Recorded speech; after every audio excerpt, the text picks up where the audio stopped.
Boa tarde a todos e todas. Eu sou Joana Santos, sou coordenadora executiva da Escola Quilombo dos Palmares, e é com muito prazer que nessa tarde de hoje a gente recebe Divaneide Basílio, Paulo Afonso e Francisco Mesquita para esse debate pautando a educação popular em tempos de epidemia.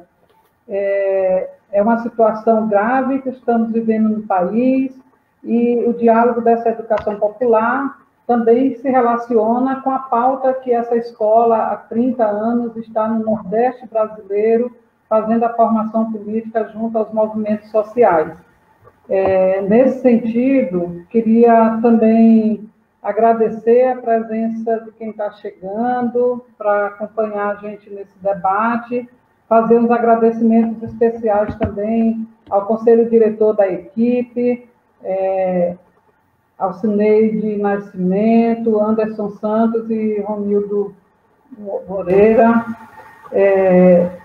e dizer que esse debate, para nós, ele não cumpre só o lugar de ocupar as redes sociais, mas ele pauta o debate da educação popular. Ele pauta esse debate que nos traz tão difícil, mas também nos aproxima, embora o isolamento social, nos aproxima das pessoas que são mais impactadas com essa situação de vulnerabilidade pelo coronavírus.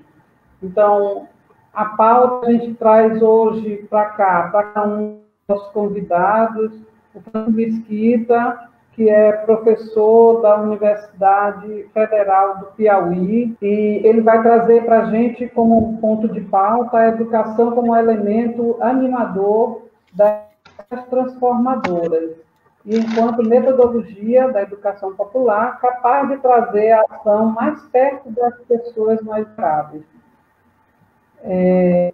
Divaneide vai trazer para a gente um diálogo a partir da atuação do mandato popular que tem feito na cidade de Natal, no Rio Grande do Norte, e como esse mandato exerce, né, esse serviço das minorias no contexto de coronavírus, que a gente sabe, o mandato de Diva amplia público, juventude, mulheres, juventude negra. Então, como é que traz esse diálogo com a educação popular,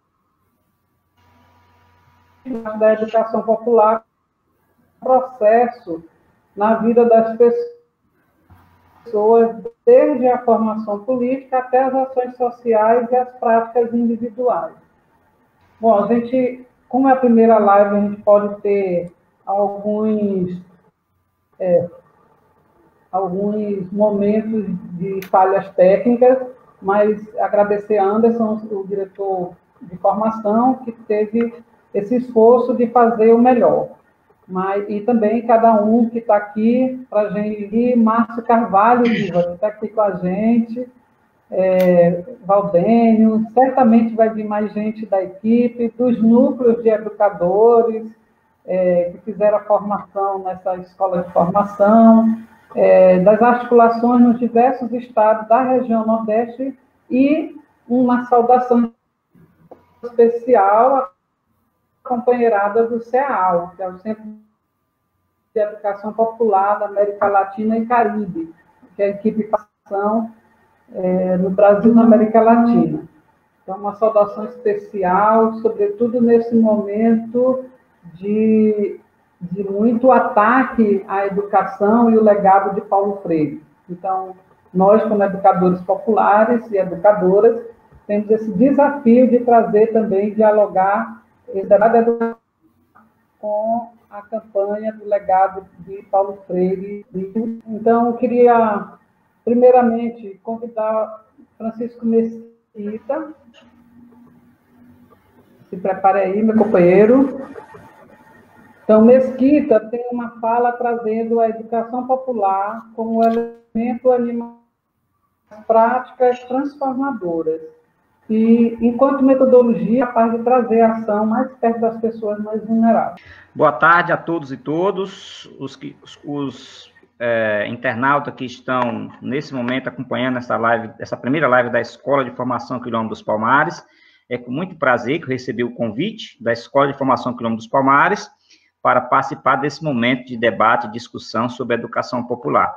Queria dizer também que é um prazer estar aqui com o professor Paulo Afonso, que é um educador popular, conhecido no Nordeste, no Brasil e na América Latina. Tivemos algumas vezes em alguns países da América Latina em trabalho de educação popular. Também um prazer estar com a Divaneide, com a vereadora Divaneide, que começou a sua formação política na Rede de Jovem, e hoje é vereadora da capital do Rio Grande do Norte, Natal. E também um prazer estar com a Joana Santos, que é uma maranhense que já se tornou pernambucana, e que hoje já está na condução da coordenação da Escola de Formação Quilombo dos Palmares, mas já passou por vários movimentos, várias organizações, e inclusive alguns cargos na própria Escola de Formação Quilombo dos Palmares, como diretora-geral. Então, dito isto, queria iniciar a minha fala, que é um tempo curto, de 20 minutos, para discorrer sobre o tema que me foi proposto. Como é que eu percebo e como é que eu defino educação popular? Educação popular é uma concepção metodológica de transformação da realidade e de construção de conhecimentos. A educação popular, ela interessa aos indivíduos de modo geral, mas principalmente aquelas pessoas que se ocupam com a busca da transformação da realidade. Nesse sentido, a educação popular, ela aproveita os conhecimentos, as experiências e a cultura do povo para debater, discutir, ressignificar e pensar estratégias e forma de transformação da realidade social. Então, a educação popular, ela é vista como uma metodologia de construção de conhecimento. E como metodologia de construção de conhecimento, ela está voltada para as camadas populares, para a população que, de certa forma, precisa ressignificar seu conhecimento do ponto de vista da busca da transformação da realidade social. Rapidamente, alguns aspectos históricos da educação popular. A educação popular nasce aí no final dos anos 50 e a década de 60, aqui no Brasil, com as iniciativas do Paulo Freire. Paulo Freire, que é um educador popular, um professor da Universidade Federal de Pernambuco, e ele desenvolveu um método de alfabetização de jovens e adultos, que foi praticado, essa experiência, no Rio Grande do Norte, na cidade de Angico, e lá ele testou seu método e conseguiu alfabetizar centenas de pessoas com essa metodologia dele, de educação popular, que era para alfabetizar as pessoas fora do método tradicional. Então, Paulo Freire, ao desenvolver essa metodologia, ele terminou imprimindo uma forma das camadas populares poderem aprender sobre a sua realidade, sem que necessariamente tenha que passar por uma educação formal. Ou seja, refletindo a sua própria realidade, refletindo o seu próprio cotidiano, sua própria experiência, a sua cultura, e analisando e tirando conclusão sobre essa reflexão, eles conseguiram aprender sobre a sua realidade. Portanto, Paulo Freire trabalhava com as palavras geradoras, que eram os temas, as questões temáticas voltadas para a realidade daquelas pessoas. Por exemplo, como ele estava trabalhando com trabalhadores rurais, ele ia trabalhar sobre a questão do instrumento de trabalho deles, a enxada. Então, escrever sobre enxada, o que significa enxada, para que serve uma enxada, como é que se usa a enxada. Então, uma palavra geradora que criaria outras palavras em torno daquela palavra. Mas isso remetia para a realidade.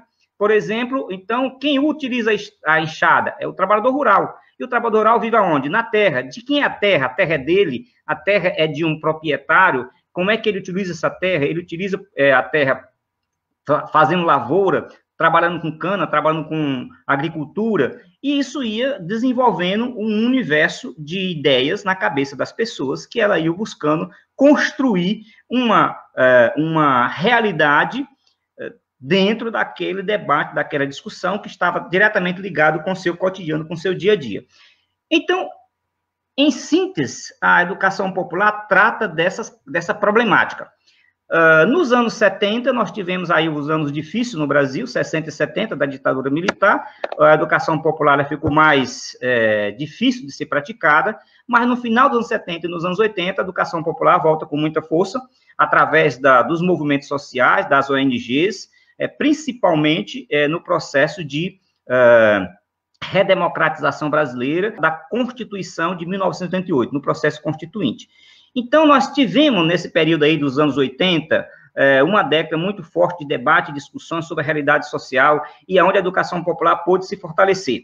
Então, foi aí que nasceram os centros de educação popular, as escolas de formação sindical, de formação de lideranças urbanas, as ONGs que trabalhavam com cultura, que trabalhavam com a temática de mulheres, de jovens, né, de trabalhadores rurais, de operários. E essas organizações, elas estavam todas voltadas para a construção da metodologia da educação popular. Claro, uma ou outra com as suas distinções, com suas ênfases, com seus aspectos mais importantes. Por exemplo, a Escola de Formação do Quilombo dos Palmares, onde eu atuei por mais de 10 anos, deu como ênfase a questão metodológica, a questão da metodologia, da formação de liderança, da formação de educadora, da formação de dirigente dos movimentos sociais. Essa era a ênfase que a escola trabalhava naquele período. Então, dos anos 90 para cá, a educação popular ela foi se transformando um pouco, porque a realidade também vai mudando. Nos anos 90, nós tivemos aí uma forte transformação do Estado brasileiro e a educação popular passou a ser trabalhada de forma um pouco mais, diria, de forma um pouco mais leniente, porque o que entrou em cena foram exatamente as ONGs na relação e na parceria com o Estado, com os governos. Surgiram os governos populares democráticos em prefeitura, alguns estados, até chegar ao governo federal em 2002. E nesse período, então, muitas lideranças dos movimentos das organizações sociais fizeram parceria com o Estado e aí, de certa forma, os movimentos sociais e as ONGs tiveram que redirecionar sua atuação para esse campo de trabalhar em diálogo e em parceria com o Estado brasileiro. Então, a formação de liderança, a formação de educador e de dirigente ficou, diria, do meu ponto de vista, um pouco em escanteio. De certa forma, nesse sentido, a educação popular, dos anos 90 até os anos 2000, ela foi sofrendo um pouco a necessidade de se ressignificar. E um debate muito forte que teve foi a questão da educação popular e as políticas públicas, né, no final dos anos 90 para os anos 2000.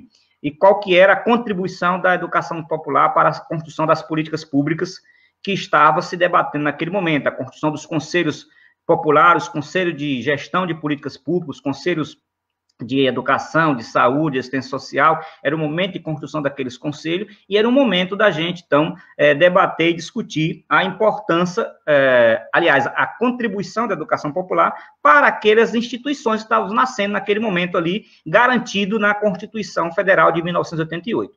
Pois bem, então vem aí até 2002, quando temos o governo Lula. No governo Lula, aumentou mais a participação dessas lideranças no governo e no Estado, e eu diria que a educação popular ficou ainda mais distante dos movimentos.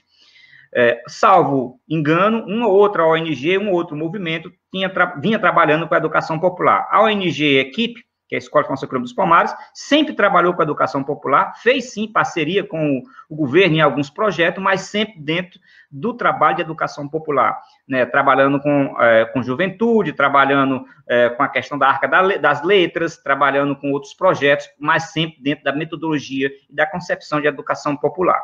Pois bem, então, esse é o esboço, sinteticamente, da história da educação popular aqui no Brasil.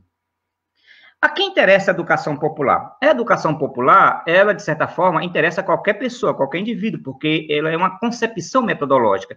Então, qualquer professor, seja ele universitário, seja ele do ensino médio, né, seja ele um professor de escola fundamental, ele pode, sim, trabalhar com a metodologia da educação popular. Porque a metodologia da educação popular, ela se preocupa em resgatar os temas, como eu falei anteriormente, a partir da realidade das pessoas. Então, resgatar os conhecimentos prévios e, a partir desses conhecimentos prévios, aprofundar e analisar, incluindo aí aspectos da realidade das pessoas, onde elas vivem, e debatendo para poder tirar estratégias de transformação da realidade, ou, em outras palavras, estratégias para poder intervir na realidade, mudar a realidade social.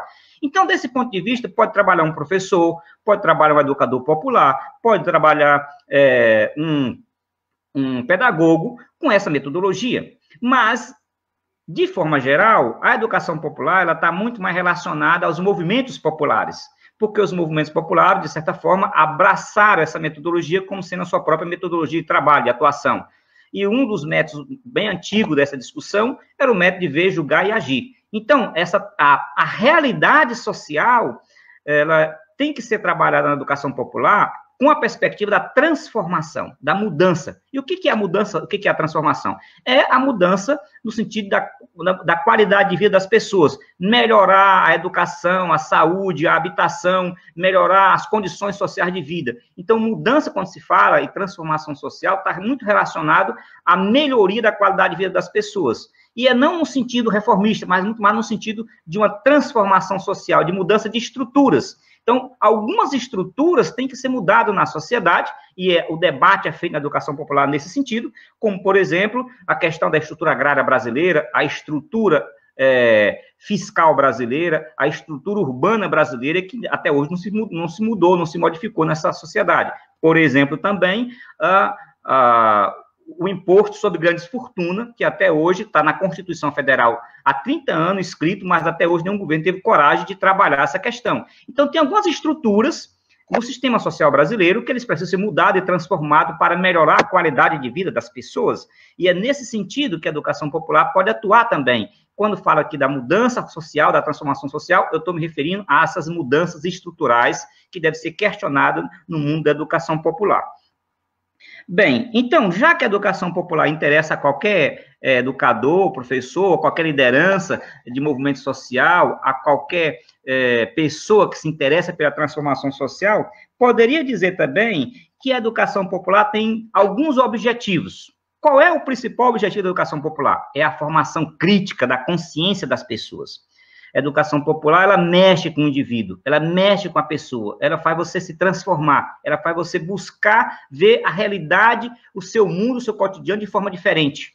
Então, um dos objetivos da educação popular é a formação de pessoas críticas para buscar enxergar e transformar sua própria realidade. Um segundo objetivo seria buscar ajudar a ressignificar temas que ajude as pessoas a entender a sua própria realidade. Um terceiro objetivo, formar lideranças, né, capacitar pessoas para engajar nos movimentos sociais de transformação da sociedade. E diria que o quarto objetivo da educação popular é fazer com que o conhecimento esteja ao alcance de todos. Não só o conhecimento formal, mas também um conhecimento informal. Bom, então, nesse sentido, queria levantar alguns aspectos aqui com relação a alguns elementos relacionados aos desafios que estão colocados hoje, nesse momento que nós vivemos, uma crise sanitária bastante profunda, em que nós estamos em isolamento social, que cada um de nós estamos em nossas casas, que estamos tendo dificuldade de poder lidar com o nosso trabalho, com o nosso cotidiano, com a nossa vida. E nesse sentido, a educação, o que a educação popular tem a nos dizer? Para que a educação, como é que a educação popular pode contribuir? Eu diria que é um momento muito importante, esse que nós estamos vivendo, para a educação popular ajudar a gente a refletir, ajudar a gente a pensar a forma de ressignificar a nossa realidade social. Nós estamos vivendo num tempos muito difíceis, tempos de fascismo, claramente, tempos de um governo altamente autoritário, de um governo que tem um lado elitista, conservador e fascista muito forte, e isso está muito claro em todas as intervenções do governo que nós acompanhamos. Então, nesse sentido, a educação popular, mais do que nunca, é desafiada a buscar inovar estratégias de formação de liderança para poder enfrentar essa realidade. Então, esse é um primeiro desafio. Como enfrentar a realidade fascista, autoritária, de uma política conservadora que nós estamos vivendo através da educação popular? Construindo estratégias para poder capacitar lideranças e capacitar a população para enfrentar essa realidade. Um segundo desafio muito importante que eu percebo é a educação popular poder trabalhar e ressignificar o sentido da política. a política no Brasil precisa ser ressignificada. Nós temos um sistema político muito complexo, muito, diria, flexível do ponto de vista de que ele favorece muitos indivíduos a praticarem atos não lícitos, e nós precisaríamos trabalhar, debater e discutir esse nosso sistema político e pensar como contribuir para a construção de um novo sistema político, ou seja, uma reforma política nesse país. E a educação popular pode, sim, contribuir nesse sentido, debatendo, discutindo com a sua metodologia, com os seus métodos, de como pensarmos a formação de lideranças para atuar no campo político, né? Eu acho que isso é fundamental. Um terceiro elemento são as populações que hoje estão sofrendo mais do que nunca nesse governo, as populações marginalizadas, de LGBTs, de negros, mulheres, jovens pobres, de favela, favelado, que são pessoas, que são populações que estão sendo, de certa forma, até perseguidas nesse governo que nós vivemos, que pode a educação popular contribuir no sentido de ajudar a fazer formações, educação e eventos para pensar como essas pessoas poderão, a partir do seu lugar, ter sua própria voz, né? Fazer prevalecer a sua voz nesse momento, nessas alturas de uma sociedade que nós imaginávamos já democraticamente consolidada, mas nos deparamos agora com essa veia fascista da política brasileira, que pode vir, digamos, desaguar num processo muito mais sério do que nós estamos vivendo. Então, essas populações que são marginalizadas, elas podem, sim, usufruir dessa metodologia da educação popular, se capacitar melhor para poder fazer sua fala ser ouvida a partir do lugar que elas atuam. Bom, então, caminhando para os finalmente da minha exposição, queria só trazer alguns aspectos aqui para poder a gente, talvez, debater mais na frente.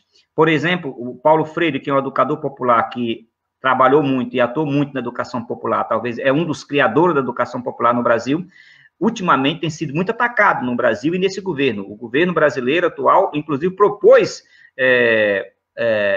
por vários momentos, em vários debates, até na Câmara dos Deputados, digamos, tirar da condição de patrono da educação brasileira esse título de Paulo Freire, que hoje Paulo Freire é o patrono da educação brasileira. E esse debate que tem sido feito sobre Paulo Freire, na verdade, estimulou muito mais a importância e a discussão sobre Paulo Freire, sobre sua metodologia, sobre sua escrita e sobre as suas orientações teóricas e metodológicas. Para vocês terem uma ideia, eu estive visitando aqui o Google Academic e observei, Paulo Freire tem nada menos do que 402 mil citações nos seus trabalhos que ele escreveu, trabalhos acadêmicos, trabalhos que estão cadastrados no Google Academics. Para vocês terem uma ideia também, só no ano de 2018 foi mais de 80 mil citações que Paulo Freire recebeu através da leitura, da discussão dos seus livros. 2 livros muito importantes de Paulo Freire, que eu recomendo, inclusive, para aqueles que não conhecem ainda, é a Pedagogia do Oprimido e a Pedagogia da Esperança. Esses 2 livros transformam qualquer pessoa. Qualquer pessoa que for ler esses livros de espírito aberto, com vontade de aprender, de conhecer a realidade, de transformar o mundo que você está vivendo, é suficiente para você adquirir uma consciência diferente. Então, Paulo Freire contribuiu de forma seminal para a nossa educação no Brasil, para a construção de um novo conhecimento, para a formação de uma nova educação e para a transformação da realidade através da sua teoria, através das suas metodologias, da sua produção de conhecimento. Claro que tem outros educadores muito importantes, de muito peso no Brasil. E na América Latina, nós temos, por exemplo, aqui o professor Moacir Gadotti, que é um professor que tem um debate, toda uma discussão acumulada sobre Paulo Freire, que tem contribuído bastante sobre essa discussão. Nós temos a professora, agora me falhou a memória o nome da professora, mas nós temos muitos professores que têm importante contribuição nesse campo. Eu diria que a educação popular, então, já para fazer uma síntese final da minha fala, a educação popular é, sim, um elemento de transformação da realidade. E como é que ela pode chegar mais próximo das pessoas? Ela pode chegar mais próximo das pessoas através do conhecimento dessa metodologia, através do conhecimento dessa teoria e através da realização de ciclo de debate, reunião de debate, reunião de estudos, momento de discussão que as pessoas podem fazer. Não é preciso você criar uma ONG ou um movimento para fazer educação popular? Que você precisa tomar conhecimento sobre a metodologia, sobre as teorias, sobre os processos de formação, de transformação da realidade e das mentes das pessoas. Então, é dessa forma que a educação popular pode transformar a realidade e pode estar mais próximo das pessoas, né? Eu comecei minha fala aqui indicando o histórico da educação popular, depois passei indicando a quem que a educação popular interessa nesse momento, e por alguns objetivos que eu vejo da educação popular, e terminei concluindo com os desafios que eu percebo que a educação popular está colocado hoje, para nós, os brasileiros, e colocando, por fim, alguns elementos da contribuição teórica metodológica de Paulo Freire. Eu agradeço à equipe por essa contribuição, que eu estou tendo a oportunidade de poder fazer a minha fala nesse momento, e agradeço, sobretudo, a Joana, que está moderando esse debate, essa discussão dessa live, e me coloca à disposição para a discussão dos debates, das perguntas aqui. Muito obrigado. Mesquita, queria agradecer a sua intervenção, colocando vários elementos aqui para o debate da ressignificação da educação popular nos diversos pontos sociais. Esse reforça que é importante trazer, inclusive, para isso, né, do contexto da política, não só da falta de direito, mas de perseguição à vida e morte, né, nas pessoas. E, politicamente, também a educação faz um diálogo com o contexto. Então, no contexto de uma política fascista, a gente tem que ir se posicionando politicamente contra esse governo fascista e exigindo, a partir das lutas sociais, que você também traz esse debate da ação transformadora, né, que dialoga com as práticas e os elementos estruturantes da política. Então, do jeito que está, com esse desgoverno, não vai à frente. Então, tem que tirar esse governo, não só tirar Bolsonaro, mas caçar a chapa, né, que representa um projeto fascista, e exigir novas eleições. É um dos caminhos para a gente achar unidade também nessa luta. Então, aqui foram várias pessoas que se inscreveram, e tem a pergunta de Maria José: qual a contribuição dos movimentos para o movimento negro nessa relação com os movimentos populares? Como provocar os educadores a compreender esses fenômenos perversos entre ele e o racismo, a partir da educação popular? Foi uma pergunta de Maria José, que também é educadora, e tem história da trajetória dessa escola também. Graça Lenice, também está seguindo. Tem uma relação de várias pessoas, aos poucos eu vou dizendo para não distanciar muito o debate. Tá bom? Ok, bom, eu acho que nós estamos vivendo uma realidade social e política muito difícil no Brasil nesse momento. Do meu ponto de vista pessoal, é a primeira vez que a elite e a direita conservadora brasileira se articularam de modo a construir um governo que nem elas mesmas toleram, que é o governo que nós estamos tendo nesse momento, um governo de viés claramente fascista. Então, a prática desse governo está levando e obrigando a sociedade a ter que construir articulações. E como é que eu vejo isso? E aí, entre os movimentos sociais e os movimentos sociais de modo geral, negros, mulheres, juventude, do meu ponto de vista, através da articulação desses sujeitos plurais, populares, para poder buscar a mudança do governo que nós estamos vivendo.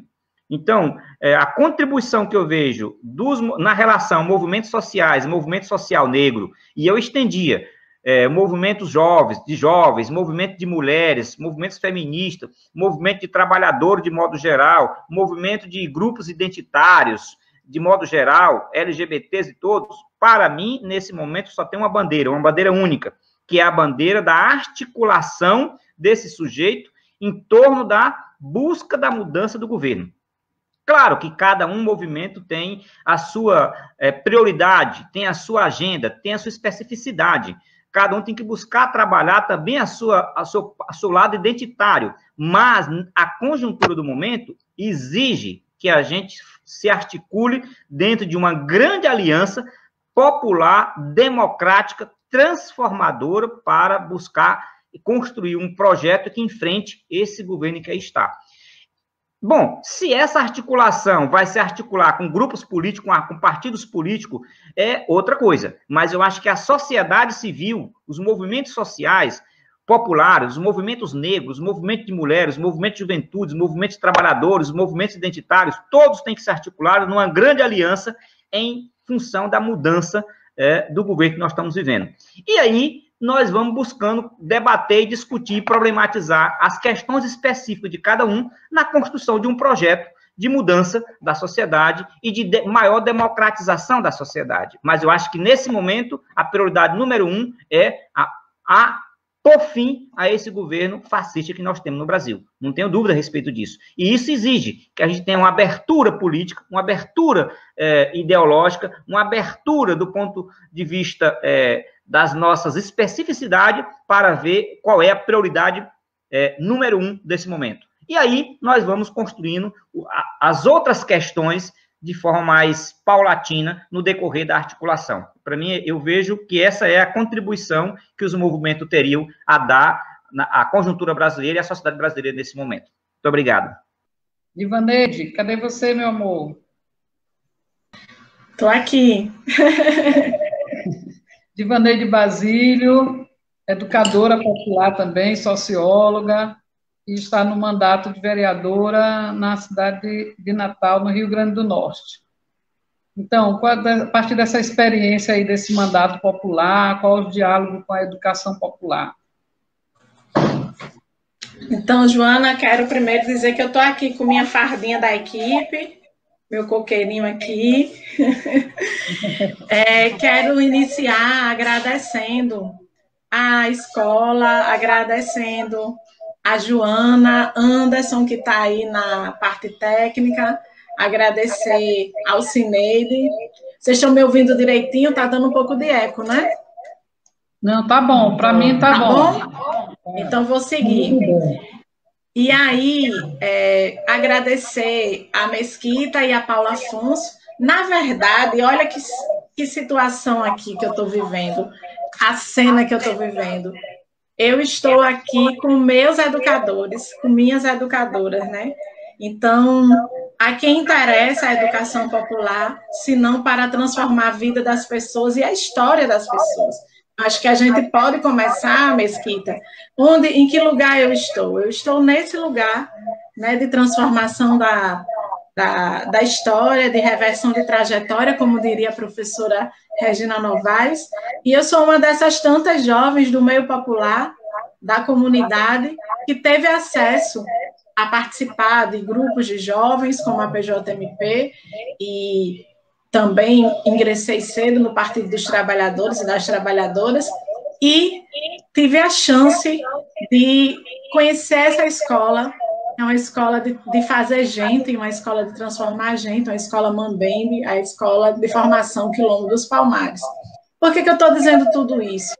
Não só pela minha gratidão e pela minha emoção de estar aqui com vocês, mas porque não poderia ser diferente eu ser parlamentar e não levar comigo a educação popular. Não faria o menor sentido, porque o que eu aprendi nessa escola, né, o que eu aprendi com vocês e o que Mesquita acabou de dar uma aula, fez uma sistematização perfeita do significado da educação popular, da concepção e a quem ela interessa, né? E eu fiquei pensando aí nessa lista, né, que Mesquita colocou, das lideranças, dos pedagogos, dos dirigentes, que tem que entrar os parlamentares, que tem que entrar o parlamento, que tem que entrar, né, esse debate institucional. A gente não pode ocupar nenhum espaço sem levar a educação popular com a gente, porque se a gente realmente tem um projeto de transformador, um projeto de enfrentamento ao fascismo, e esse nosso projeto, ele não nasceu agora, né? Mesquita fez aí uma retrospectiva histórica, né, de todo o processo de luta, do significado da educação popular, dos temas que podem gerar os debates a partir de Paulo Freire, mas Esse é um lugar de identidade nossa, né, de como a gente chega na Câmara. Eu queria fazer essa caminhada para dizer que, ao conhecer a Escola de Formação dos Quilombo dos Palmares, ao entrar na rede de educadores populares, ao contribuir para a construção da rede de jovens do Nordeste, e de desenvolver minha militância na juventude, com os pés na educação popular, eu tenho um compromisso que me coloca num lugar diferenciado, né? E eu tenho que ter consciência disso.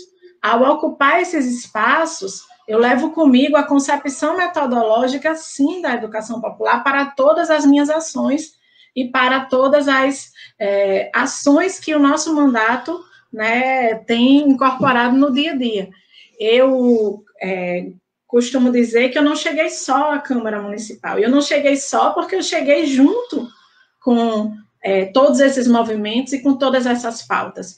Mesquita fala de uma grande articulação em torno de uma pauta comum, e essa grande articulação, esse trabalho em rede, ele nos leva para levantar a bandeira da educação popular e a bandeira da solidariedade e a bandeira de fortalecer todas as pautas das minorias, que, aliás, são minorias invisibilizadas, mas são maiorias, né?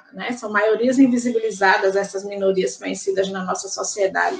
E para a gente é fundamental colocar isso, né, os pontos nos is, para a gente poder realizar um bom debate. Então, quando eu chego à Câmara Municipal, eu chego carregando toda essa trajetória, e eu tive a chance de participar da rede de educadores, da rede de jovens, e de ser dirigente da escola, né? Então, eu também fui diretora-geral da escola.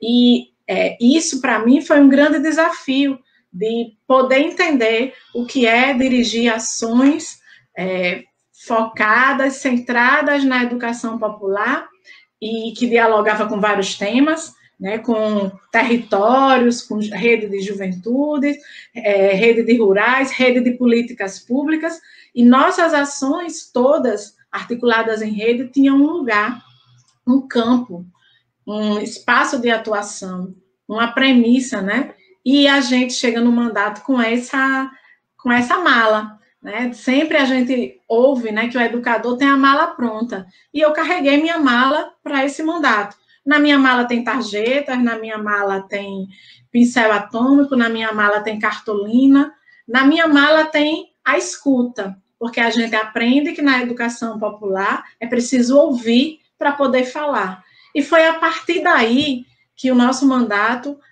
iniciou o trabalho chamado Pé na Comunidade. O que é o Pé na Comunidade? É uma oficina de educação popular para ouvir as pessoas, para saber o que as pessoas estão sentindo, o que estão pensando. E isso nada mais, nada menos é levar a concepção da educação popular junto com a gente, carregar não só no peito, mas nas nossas ações, não só na identidade, mas tem que ser de verdade. Eu tenho que ser educadora popular em todos os lugares. Eu posso ser socióloga, ser vereadora ou estar vereadora, mas se eu estou vereadora sem carregar comigo o meu bottom da educação popular, eu estarei lá fazendo mais do mesmo, reproduzindo e não criando oportunidades de transformação, de pensar uma atuação de forma conjunta. E foi daí que surgiram e que surgem nossas leis. Quando a gente apresenta uma lei na Câmara, e outro dia, né, eu fiz um pronunciamento dizendo que eu tinha apresentado, naquele período, 4 projetos, mas não eram 4 projetinhos, porque eram projetos debatidos com a comunidade, isso nos coloca a responsabilidade e o compromisso de dizer que mandato coletivo e participação popular não é um penduricalho. Participação popular, fortalecimento de processos democráticos, é uma concepção. E é essa concepção que nós carregamos junto conosco. É essa concepção que nos faz colocar o nosso mandato popular a serviço das minorias em todo o tempo. E não poderia ser diferente agora, nos tempos de Covid, nos tempos de pandemia. Por quê? Porque esse público, esses parceiros que não são apenas um público, e a gente aprende isso também na educação popular, eu não tenho apenas um público, eu tenho um público que são nossos parceiros, que a gente constrói junto, que a gente caminha junto. Esses parceiros me ajudaram e me ajudam diariamente a definir qual é a ordem do dia, a definir a prioridade do nosso mandato. E quando as prioridades estão alicerçadas em inserir as comunidades periféricas no centro do debate, é porque essas comunidades já foram invisibilizadas durante muito tempo. Essas comunidades já estiveram à margem de todo o processo de construção e de inclusão nessa sociedade. Aliás, quando o Mesquita fala de mexer na estrutura, nós estamos falando de uma estrutura que é extremamente baseada em processos de fortalecimento da supremacia de uma classe sobre outra, da supremacia de um gênero sobre outro, da supremacia racial. E é nesse sentido que está lá, né, na base da pirâmide, as pessoas negras, pobres e de periferia, que há muito tempo têm sofrido nessa sociedade, que há muito tempo têm carregado essa sociedade, tem sido a mão de obra dessa sociedade, mas não tem sido considerada gente, não tem sido tratada como humana. A gente sabe que o racismo, ele provoca uma subhumanidade nas pessoas, Joana. E é por isso que nossas ações, elas devem ser totalmente orientadas para enfrentar o racismo, o machismo, a homofobia, a LGBTfobia, o preconceito contra as pessoas com deficiência, e foi aí que eu ocupei a presidência da Comissão de Direitos Humanos da Câmara Municipal de Natal. E ao ocupar essa comissão, nós tivemos como prioridade as comunidades mais vulneráveis, atuar nas áreas de risco. Desde o primeiro momento, nós fizemos um olhar sobre a cidade. Aí você vai me dizer, mas Diva, como é que faz um mandato que pode aproveitar esse momento para debater o direito à cidade, discutir a questão urbana, discutir debates maiores, e você está apenas tratando de áreas de risco? As áreas de risco são o coração da nossa cidade, porque são as pessoas que precisam de maior atenção. É a mudança de olhar para reestruturar essa cidade. Eu estou falando de direito à cidade, porque se eu reproduzir um debate de reforma urbana, de mudança na estrutura urbana, sem entender que tem uma parte da população que nem consegue ter uma habitação, que está em situação de rua, que é refugiado, né, que é apátrida, que precisa de um mínimo de atenção e de infraestrutura, que mora em comunidades distantes, que não tem, né, o acesso ao transporte, que não tem acesso ao saneamento básico, são essas populações que estão em situação de risco. E é sobre essa cidade que o nosso olhar tem que apresentar visibilidade.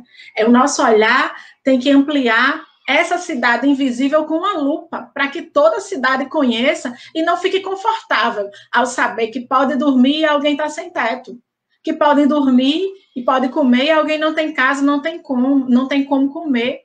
E isso não pode ser só agora, na pandemia.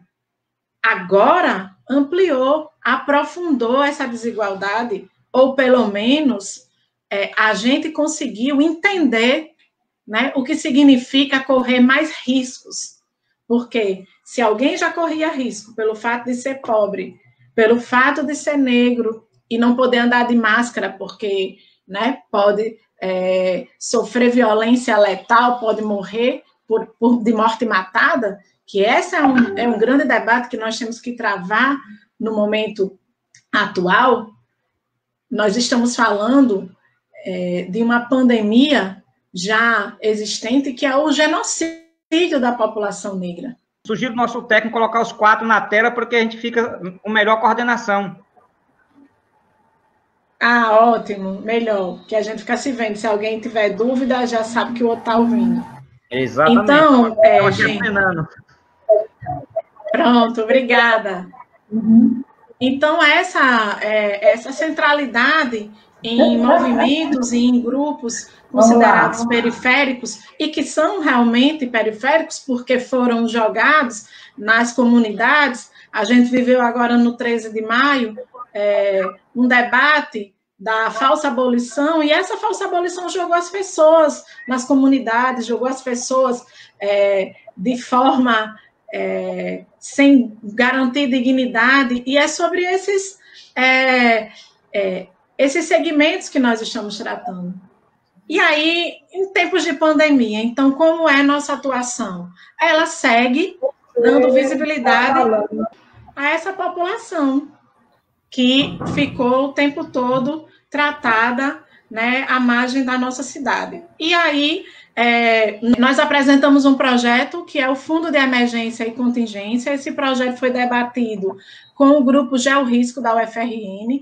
Nós desejaríamos que ele tivesse sido aprovado desde o ano passado, e nós nem sabíamos da pandemia ainda, porque não precisava saber que já existia uma pandemia genocida que mata o povo pobre nas comunidades e que tem muita gente que precisa de uma atenção diferenciada. Então, por que o nosso projeto ele era importante antes e ele continuou sendo importante na pandemia? Aliás, tem muitos parlamentares, o que mais me chama a atenção é que os nossos projetos todos, Mesquita, Paulo, parece que tem caráter de emergência no Covid. Mas são os nossos projetos do cotidiano. Por quê? Porque nós temos uma opção que não é uma opção qualquer, é uma opção de classe, é uma opção de gênero, é uma opção de étnico-racial, é uma opção, pela definição, de provocar um debate em torno da mudança dessa estrutura. Então, quando a gente apresentou, né, um projeto em defesa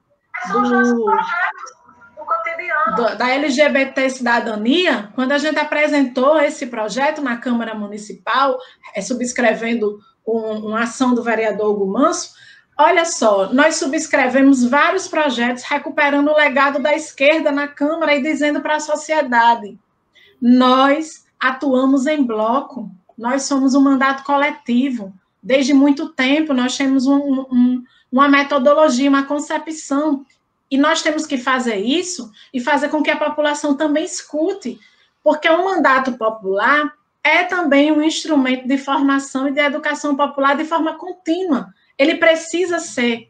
Se ele não for isso, a gente fracassa ao ocupar o espaço institucional. Se a gente entender que a gente aprendeu e que a gente pactuou que os processos de formação eles são feitos para mudar as estruturas, a gente tem que levar ele com a gente para essas estruturas. E agora a gente está na briga para aprovar o Fundo de Emergência e Contingência. A gente aprovou um projeto que aparentemente era simples, que era da distribuição de álcool gel.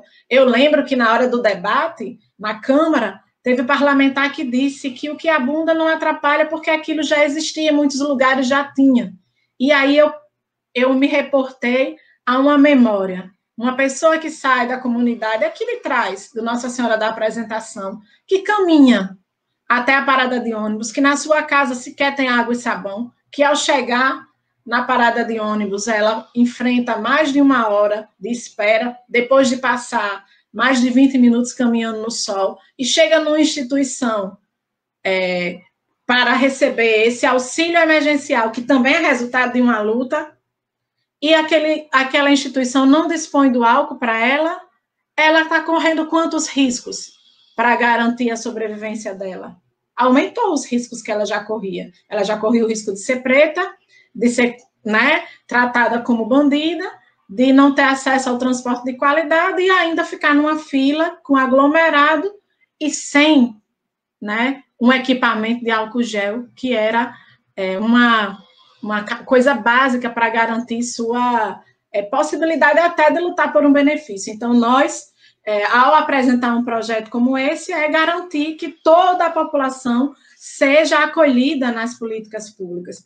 E a gente tem feito isso de forma contínua. Fizemos um grande debate sobre os idosos em tempo de pandemia, porque os idosos estão lá esquecidos.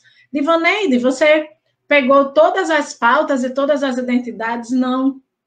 Todas elas estavam ali esperando um olhar, e elas são nossos parceiros, elas são nossas prioridades, elas são pessoas, elas não são números, elas não são candidatos a morrer, elas são candidatos a continuar vivendo se a nossa luta for nesse sentido, se nossa luta for para aprovar projetos que modifiquem de fato a vida das pessoas, que mudem, né, a LDO, que é o que nós vamos fazer agora, na ordem do dia está mudar recursos para a população idosa, mudar recursos para mulheres, mudar recursos para assistência, mudar recursos para a cultura, porque os fazedores de cultura estão com dificuldade de sobreviver, mudar recursos para a gente poder tentar minimamente inverter essa pirâmide e ir lutando para garantir vida, de fato, e informar que nós temos uma população muito humana que precisa de um olhar muito mais humano do que tem sido dispensado até hoje,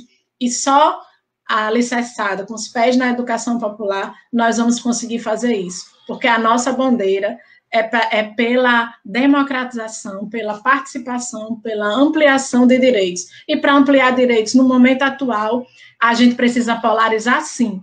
De um lado está a concepção metodológica da educação popular, com toda a nossa luta, com todas as bandeiras, para derrubar o fascismo.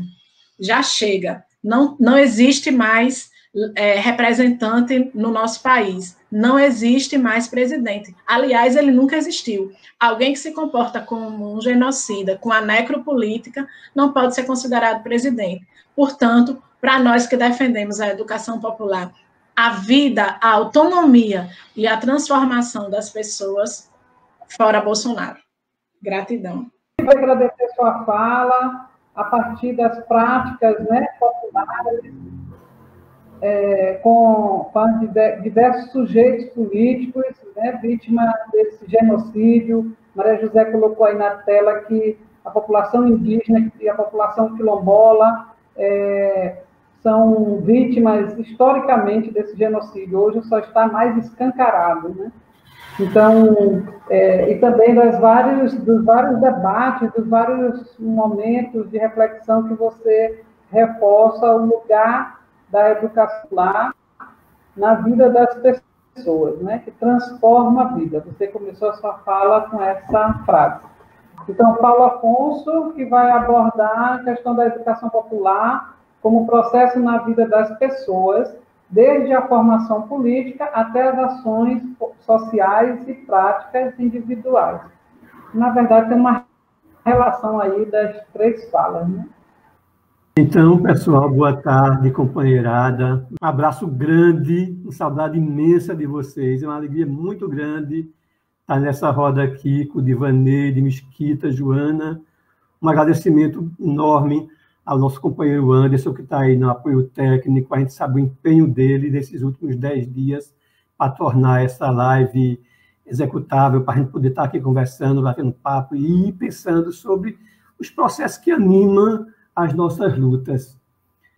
Bom também saber, gente que faz anos que eu não vejo, reencontro aqui nessa roda, a Sulineide, Elvira, minha tia, Marta Mazé, Nega Mazé, Grande Mazé, Simone, Lidiane, Ana Célia, ou seja, essa gente bacana que se formou, Ana Xé, imagina quanto tempo que eu não vejo essa moça. Ou seja, esse momento é um momento muito bacana para a gente se reencontrar, para a gente animar a caminhada, a luta, o que a gente faz, o que a gente dá prazer de viver e dá coragem para a gente continuar trabalhando e lutando.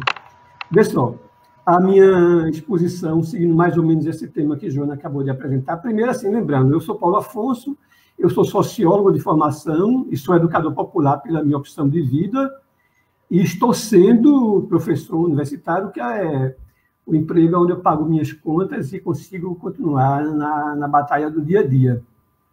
Então, eu falo a partir desses lugares que eu estou sendo e vivendo. Eu quero dividir a minha exposição em 4 momentos. Um momento mais geral, que é essa introdução, qual é o estado da arte desse debate que a gente está fazendo. O segundo momento, que eu chamo das heranças históricas, que a Imazé acabou de comentar aqui, a herança do genocídio do povo negro e quilombola indígena. Então, o segundo momento, a questão das heranças, que influenciam os grupos, as pessoas a atuarem como atuam, a viverem como vivem no momento atual. O terceiro, esse momento da pandemia, como é que essa herança histórica bate nesse momento da pandemia, que a gente reproduz relações nesse momento, e o quarto sobre a educação popular, os desafios e as perspectivas para a educação popular nesse momento, nesse contexto e para adiante. Claro, eu tentarei na exposição priorizar esse quarto momento, que eu acho que é mais forte para nós nessa conjuntura. Então, primeiro, sobre o estado da arte desse momento, né? Temos escutado muitas falas extremadas, ora muito otimistas, ora muito negativas com relação a esse contexto.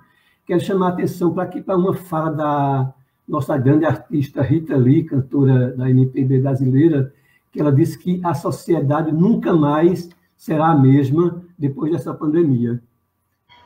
Eu quero dizer que me parece uma fala bastante otimista, como se, depois da pandemia, esse mundo que a gente até agora se montasse um mundo novo. E, na perspectiva que eu estou trabalhando, não é bem assim. A gente vive num momento conjuntural que tem uma herança histórica, essa herança influencia o jeito da gente viver hoje e o jeito da gente se pronunciar nesse momento da pandemia, e provavelmente esse momento e essa herança vai influenciar as atitudes e o modo de viver para frente. Acho que essa é uma introdução um pouco dessa minha fala nesse momento aqui. O segundo momento é sobre a herança histórica que influencia o modo da gente viver, o modo da gente se relacionar, as atitudes e comportamentos dos grupos e das pessoas que vivem no mundo atual. Então, primeiro, é a herança, uma herança colonial e de dependência, uma herança escravista, autoritária, uma herança patriarcal. Eu podia continuar enumerando essa herança, mas o fato é que algumas falas que já falaram antes de mim já tocaram, de certa forma, nesses assuntos, nessas questões. Então, como é que eu digo? Que a herança escravocrata marcou profundamente as relações sociais do Brasil. Porque o nosso capitalismo nasceu de relações escravistas e foi aperfeiçoando a relação escravista na sociedade moderna. Isso influenciou enormemente a forma de produzir riquezas e a forma das pessoas se colocarem nessa engrenagem da produção. Dizendo isso, eu digo que uma coisa que está muito falada esses dias, o racismo. O racismo faz parte da construção histórica do Brasil e que a gente quase que naturalizou nas relações sociais do Brasil. Veio o conceito do nosso grande sociólogo Gilberto Freire, da democracia racial, que botou por debaixo do tapete as relações cruéis que marcaram a história e que marcam a história brasileira e que, portanto, esconde as relações de exploração que baseiam-se a nossa sociedade e as nossas relações sociais. O que eu quero dizer é que essa herança forjou uma forma da gente ser, de viver e de se relacionar que oprime profundamente determinadas culturas, que explora classes sociais, que marginaliza as grandes massas populares e que naturaliza essa exploração, essa opressão, essa marginalização, esses preconceitos. Dizendo isso, agora é bom lembrar também que a gente é herdeiro disso, mas a gente também é herdeiro do Quilombo dos Palmares, a gente também é herdeiro de Canudos, a gente também é herdeiro da Balaiada, a gente é herdeiro de uma série de lutas e movimentos sociais que se contrapuseram imensamente contra esse status quo, contra essa ordem social dominante. É claro que, na nossa tradição, as nossas elites sempre trataram não somente de combater esse setor, mas de eliminar. Todos esses exemplos que eu acabei de dar foram uma tentativa dos povos oprimidos e explorados de construir um outro modelo de sociedade, só que as nossas elites nunca tiveram preparadas, nem preocupadas, nem dispostas de dialogar com o diferente. Muito pelo contrário. Não existia diálogo, existe eliminação. Tanto é que essas experiências foram eliminadas das formas mais cruéis possíveis, que é com extermínio, com genocídio, com assassinato de um grande número de pessoas, de grupos, de comunidades que tentaram se subverter a essa ordem dominante. E também nós somos herdeiros, mais recentemente, das elaborações do educador Paulo Freire e de outros educadores que marcaram a nossa trajetória e que Mesquita também já se pronunciou anteriormente.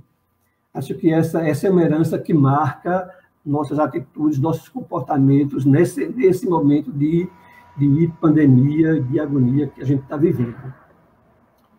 O terceiro momento, na verdade, já agora, é falar sobre esse momento da pandemia. A pandemia eu quero chamar aqui da pandemia sanitária e a pandemia política que a gente está vivendo no Brasil. Essas duas coisas, no nosso caso, elas são inseparáveis. Então, seguindo, eu quero dizer que, nesse momento, a gente sofre essas influências que a gente acabou de viver, que eu acabei de falar que a gente viveu historicamente. Essas influenciam também a forma da gente viver, enfrentar a pandemia hoje. Eu quero citar 2 exemplos típicos que ilustram o que eu estou dizendo, de como essa trajetória influencia o jeito da gente se pronunciar e se colocar hoje frente à pandemia. Eu faço parte de um grupo chamado Coletivo Setúbal, que é um coletivo do Facebook dos moradores do bairro onde eu moro, que é um bairro de classe média e que tem uma periferia no bairro de favelas, que estão ali ao entorno, que as pessoas, todo mundo participa desse grupo do Facebook. Embora boa parte das publicações, do debate, tenha sido sobre coisas, informações da vida do bairro, de transporte, de segurança, mas também naquele grupo se expressa muito o momento da solidariedade. Então, a coordenação do grupo, por exemplo, convidou moradores para ajudar os mais pobres do bairro a fazer coisa básica, esse cadastro para receber a emergência do governo federal. Então, é um momento de ajuda das pessoas para enfrentar esse momento da pandemia, do distanciamento social, etc. Outros exemplos, jovens do bairro que estão se dispondo a passar no prédio onde moram os idosos sozinhos, para ir fazer as compras desses idosos e levar lá na porta do apartamento. Ou seja, uma série de iniciativas que o grupo faz que demonstram a solidariedade, o companheirismo, a compreensão, a amizade dos moradores do bairro. Mas também várias publicações que revelam o preconceito, o racismo, a crueldade dos grupos sociais que a gente convive. Pensando ontem um prédio lá, as câmeras de um prédio que filmou 2 pessoas roubando uma biblioteca do prédio. Uma bicicleta do prédio.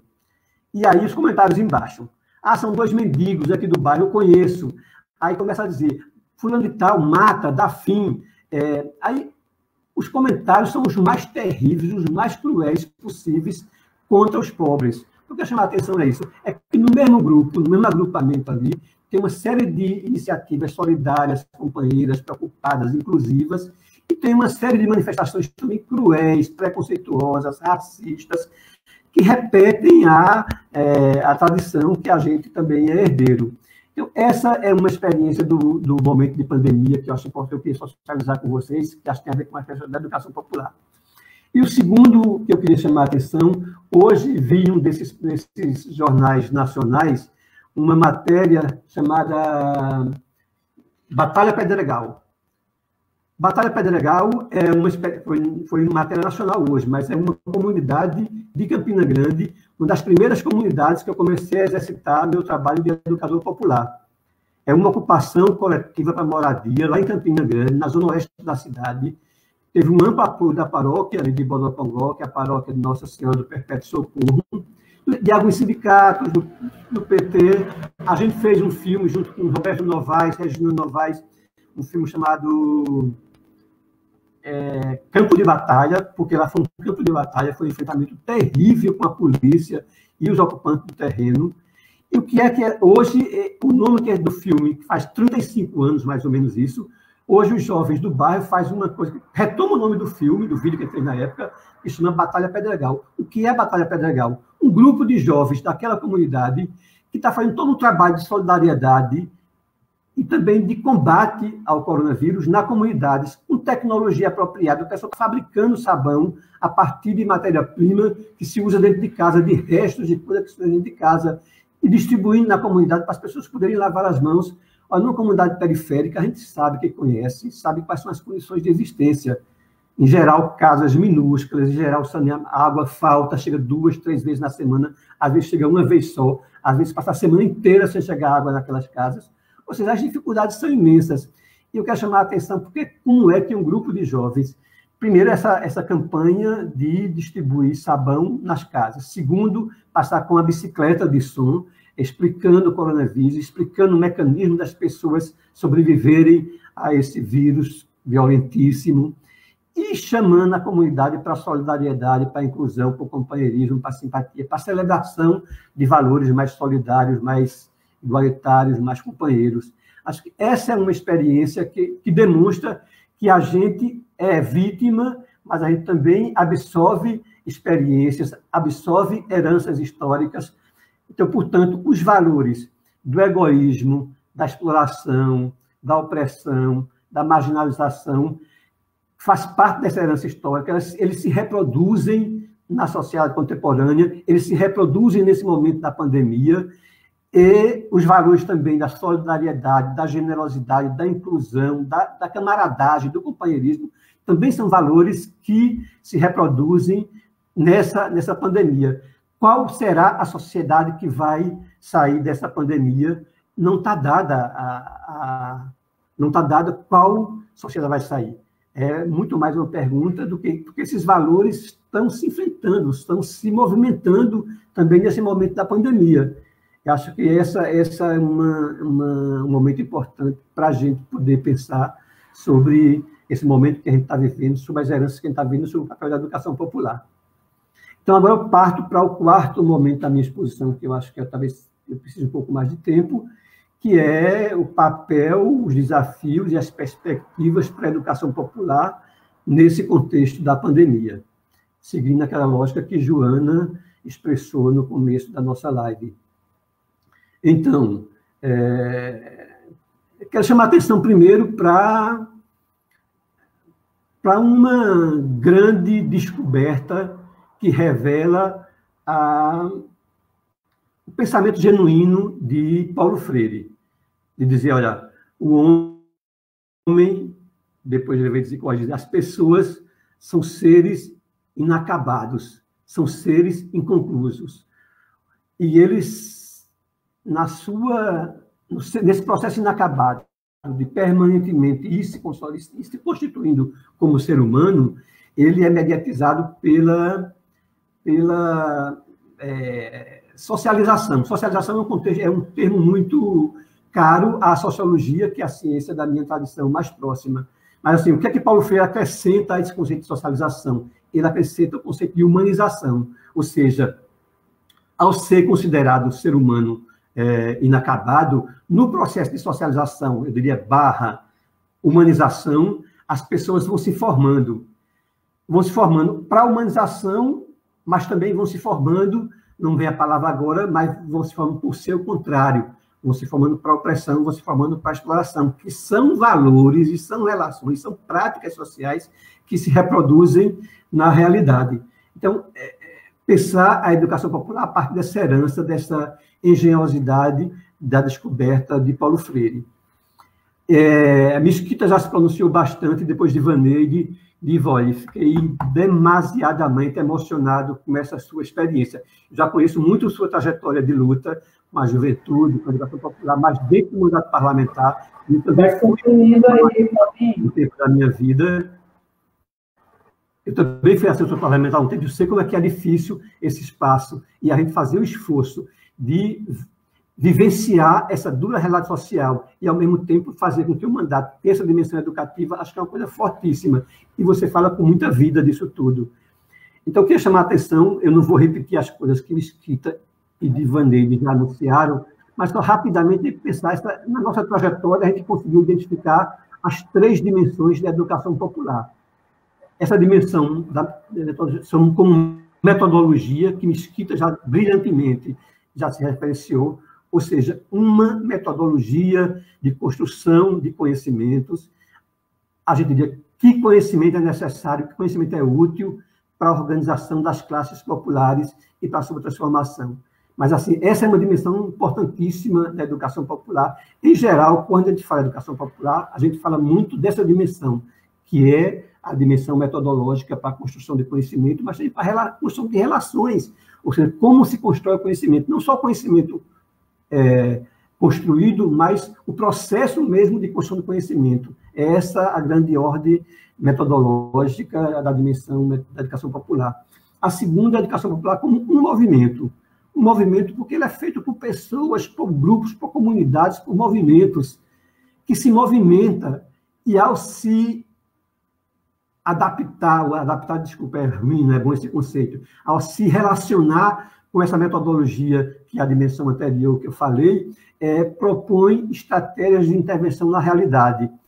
E essa estratégia é a terceira dimensão da educação popular, que é a estratégia de transformação da realidade. Acho que essas 3 dimensões elas estão estritamente articuladas uma com as outras. É isso que a gente falava, como sempre tratando da educação popular, como na educação popular tem essa intencionalidade transformadora, essa é a dimensão terceira que eu quero aqui trazer para esse debate nosso. Então, que é que essas... Do ponto de vista da tradição, eu acho que a Mística Radice, a gente vai um desafio, uma perspectiva para a atualidade, é continuar, primeiro, nesse trabalho de formação como conscientização, para pegar o conceito histórico de Paulo Freire. Conscientização não é que eu não tinha consciência e passo a ter consciência, mas de como a consciência se move, saindo de uma consciência ingênua para uma consciência crítica da realidade social. Eu queria falar nisso. Uma das sínteses dos nossos cursos de educadores populares, dos primeiros cursos, uma das sínteses alguém falou que educação popular é ter a mente aberta e as ideias circulando. Oi. Paulo, vai concluindo aí, Paulinho, por causa do tempo. Então, vamos falar rapidamente, um pulo agora essas tradicionais que que a gente já está no nosso dia a dia, somente pensar, nesse momento de pandemia, queria trazer mais 3 elementos que eu acho que são importantes. Uma é combater a ignorância. Embora isso seja uma coisa da tradição da educação popular, nesse contexto, ela ganha uma importância significativa. Por quê? Porque o sistema começou a valorizar a ignorância. Se a ignorância antes era um sentimento e uma realidade que as pessoas queriam sair de perto dela, que envergonhava, agora não, a ignorância virou um modo das pessoas viverem e de seguir certos líderes que querem lhe manter como ignorante, e as pessoas se colocam no lugar do gado, as pessoas se colocam no lugar do robô, do computador, da peça. Acho que, então, romper esse momento da ignorância, da violência, é um desafio significativo para a educação popular hoje. Depois, a educação popular dialogar com as estratégias de mudança desse contexto.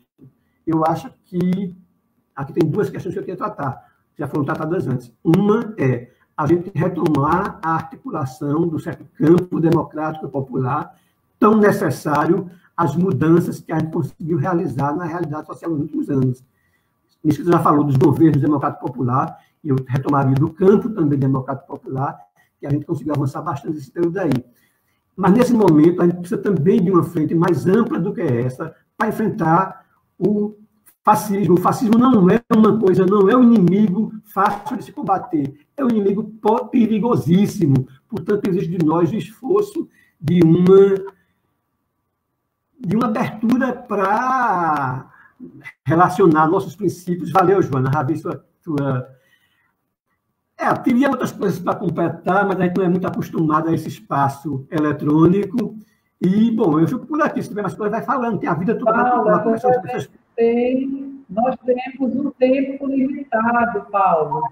Nós temos um tempo limitado para encerrar. Estou concluindo, Joana, exatamente. Eu já vi esse recado aqui, eu li. Paulo, querido, conclua. Obrigado.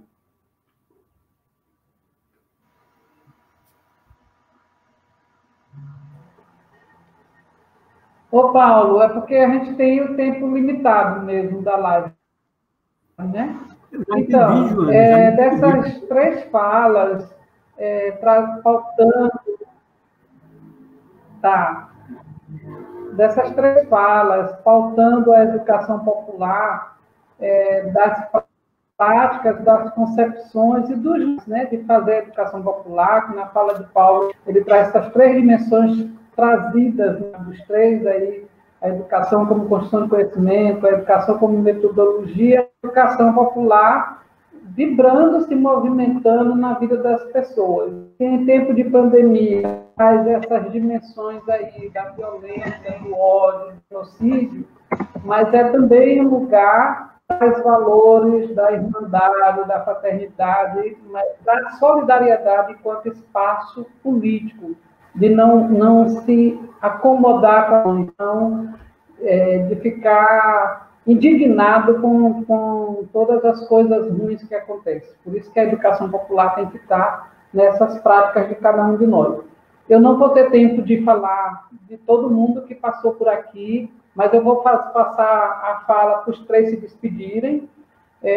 Mas a gente, eu percebi aqui, Anderson estava sempre informando o público diversificado participante da live, seja da Escola de Formação Quilombo dos Palmares, seja dos cursistas que passaram por diversos tempos no curso de educadores e educadoras populares, seja do mandato, das articulações do mandato de Divaneide, seja dos alunos, tanto de Mesquita quanto de Paulo Afonso, nas universidades aí onde estão, uma na Universidade do Piauí e outra na Universidade Rural de Pernambuco, e também dos vários educadores que estão nos vários estados. Isso é mais importante ainda. Mas tem um público também bastante diversificado, para além desse lugar da participação, que estão dedicando a sua vida nas diversas formas aí de fazer a luta, de construir, de transformar, que é isso que foi pautado muito aqui nessa dimensão. Então, vou rapidinho trazer de volta para vocês 3, começando por Mesquita, e lembrem-se da pergunta, embora Paulo Afonso e Divaneide faltou bastante a dimensão da questão do racismo como elemento estrutural que reforça o genocídio, que reforça os preconceitos e que é um elemento estruturante das opressões na vida das pessoas negras. Mesquita, rapidinho, por causa do horário. Ok, então, eu só queria dizer que concordo muito com o que foi colocado pela Divaneide sobre a questão dos mandatos populares se tornarem mandatos a partir de perspectiva da educação popular. Eu acho que esse é um desafio, porque nós temos muitos mandatos que não estão preocupados com a educação popular, alguns mandatos de partido de esquerda muito na linha tradicionalista. Eu acho que é um desafio para tornar um mandato na perspectiva da educação popular. E também queria concordar com o meu colega Paulo Afonso, no sentido de que, de fato, nós vivemos um momento muito difícil, uma dificuldade muito grande do ponto de vista da conjuntura política, do ponto de vista dos desafios para a mudança dessa sociedade e até para entender o que está acontecendo, né? Eu achei muito boa essa colocação a respeito exatamente das nossas heranças que nós temos, mas e diria também que nós, além de ter herança, temos um presente, né? E esse presente é um presente desafiador.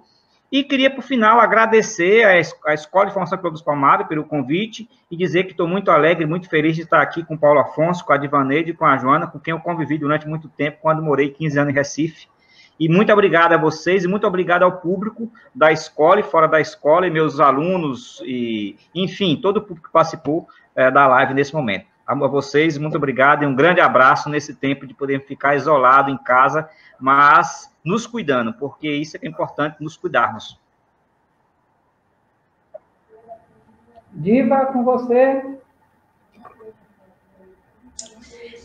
Eu quero dizer também que estou bem emocionada, porque eu acho que esse é um momento de retorno para a nossa casa, né? De estar com o nosso povo, e isso alimenta a nossa luta. Eu acho que essa é a primeira live da equipe, a equipe está de parabéns, Anderson, Alcineide, Ronildo, né, toda a equipe, Joana, e eu acho que tem que fazer mais, né? A gente tem que fazer seminário de análise de conjuntura. Vai ser difícil por meio virtual, a gente vai se atrapalhar feito hoje? Vai, mas a gente precisa fazer, a gente precisa disputar esse lugar também da comunicação, a gente precisa disputar todas as narrativas possíveis, seja por aqui, seja esses exemplos maravilhosos que Paulo deu da rede de solidariedade nas comunidades, informando ao povo. A gente se reinventa e a gente arranja um jeito novo de fazer a educação popular também, né? De encontrar o caminho para estar perto das pessoas de várias formas. E um desses caminhos, Paulo, é também através do botão do pânico, que é uma política aqui do governo do Estado para as mulheres, né, que são vítimas de violência, que estão em medida protetiva, acionarem. Somos nós, mulheres, criando mecanismos para enfrentar o aumento da violência, ou, na mesma forma que a desigualdade ela é amplificada, ou pelo menos as pessoas passam a ter maior noção do que é uma desigualdade nesse momento, é a mesma coisa com a violência de gênero, né? Porque estamos dentro de 4 paredes, e essa semana Benedita protocolou, né, um projeto de desarmar, né, dentro de casa, porque já imaginou as mulheres com seus algozes? Então, a gente fez esse debate na frente parlamentar em defesa dos direitos da mulher, sobre o aumento da violência aqui em tempos de pandemia no Rio Grande do Norte.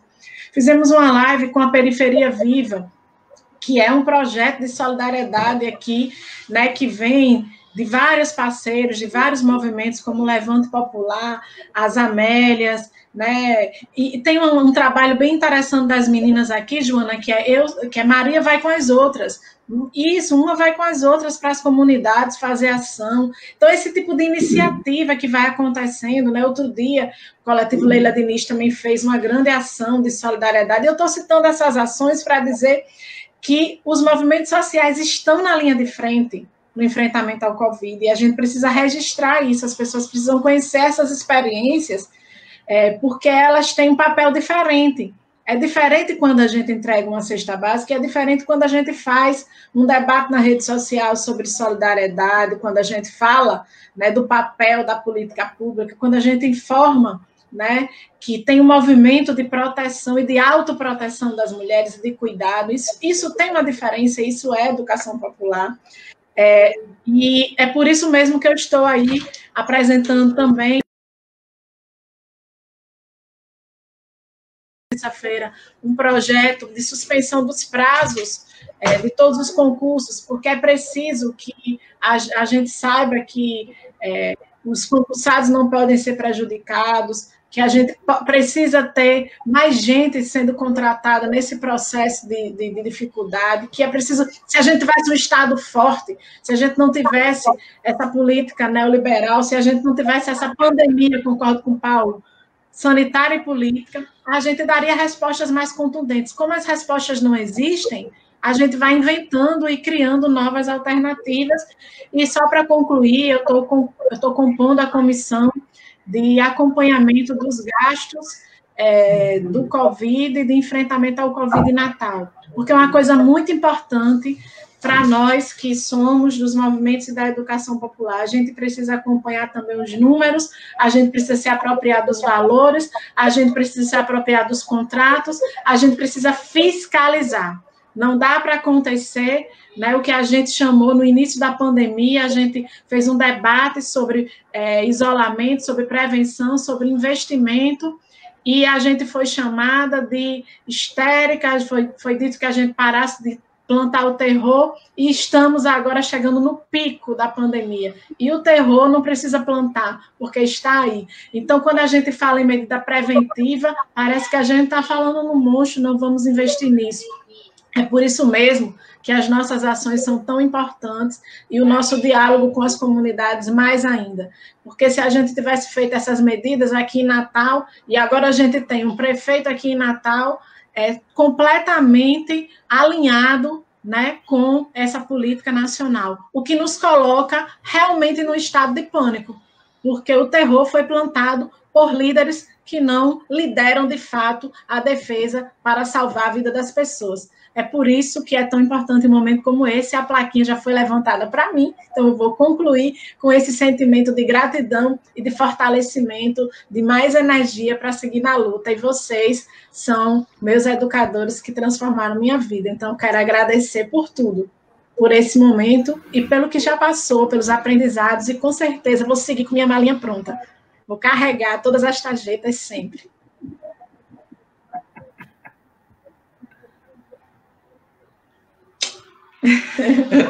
Gratidão.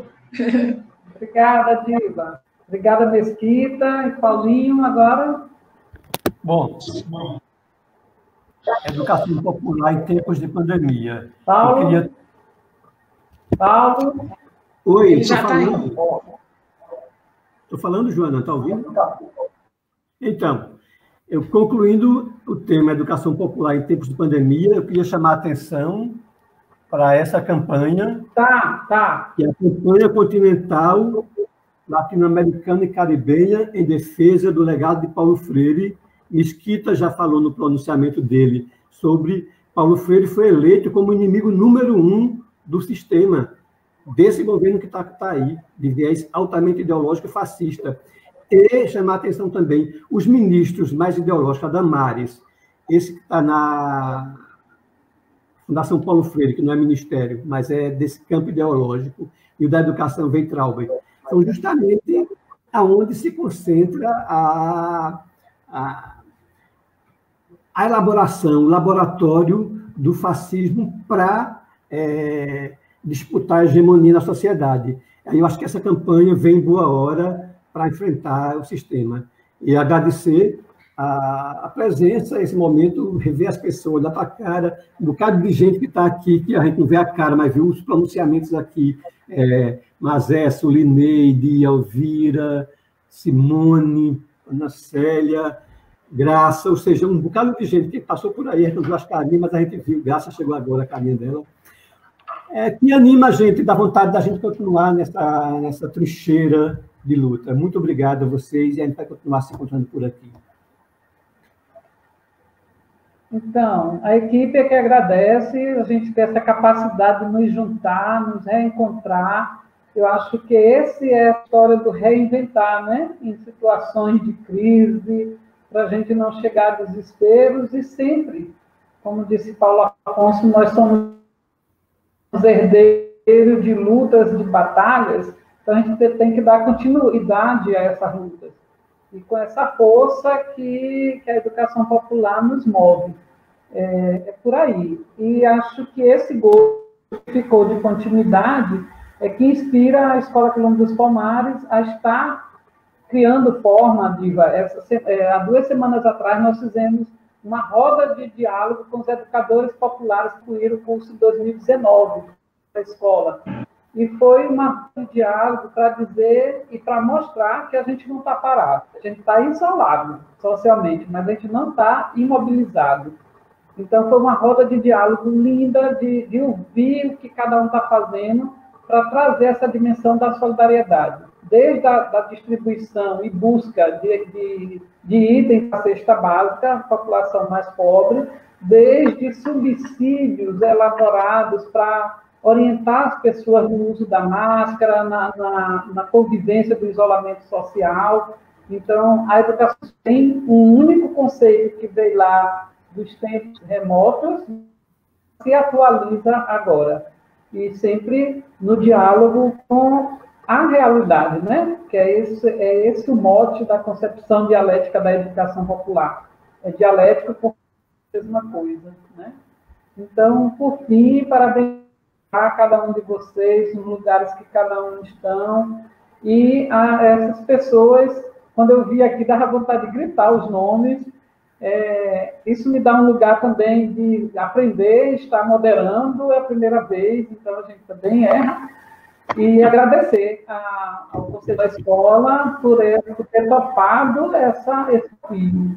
E Anderson, que está aí por trás das câmeras, Claudinho, que divulgou, que ajudou também a manter essa pauta, Cláudio Braga, e muitos, somos muitos, somos poucos e somos muitos ao mesmo tempo. E Helena também. saber que a gente não está só. E tá. Estou só botando as mãozinhas aqui, deve estar muito feliz, né? E eu acho que é isso. José, minha gente, esse cabinho aí que apareceu, lindo, de também. Então, dizer isso, companheiros, que daqui para frente a gente não se larga. José, meu amor, daqui para frente a gente não vai se largar mais ainda, tá bom? Muito obrigada. Obrigada a quem nos escutou, a quem está aí, Josiclébio, Joaninha, que colocou uma ação bem bacana da vinda da educação popular como um diálogo permanente, né? De criação nova, com essa fala última de Paulo Afonso. Enfim, dá para ficar falando, mas vamos embora. Obrigada. Não.